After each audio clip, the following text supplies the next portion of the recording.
Iginit ng Malacanang na may malinaw na pagkakaiba sa paggamit ng pseudonyms ng mga bayani noong panahon ng himagsikan at sa mga alias na lumitaw sa mga resibo na isinumite kaugnay ng confidential funds ng Office of the Vice President.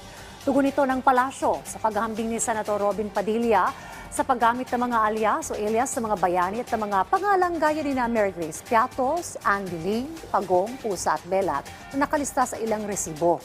Git niya, gumamit ng pseudonym sa mga bayani para maitago ang kanilang pagkakakilanlan habang lumalaban para sa bayan. Ani ang mga bayani ay mga totoong tao, ay pinagtanggol ang bansa ng walang hinihinging kapalit.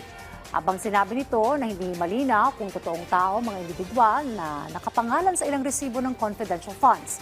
Gayunman, iginagalang ng Malacanang ang karapatan sa pamahayag ni Senador Padilla, pero mahalaga na ilahad ang katotohanan para hindi malito ang publiko.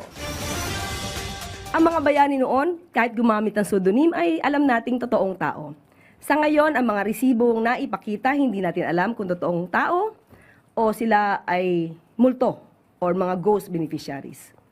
So, para sa kaalaman ng mga kabataan, kung ito ang pagkukumparahin natin, ang mga bayani noon ay lumalaban para sa bayan, itinatago ang pagkakakilanlan para sa bayan, pero yung iba ngayon, itinatago ang pagkakakilanlan para sa bayad.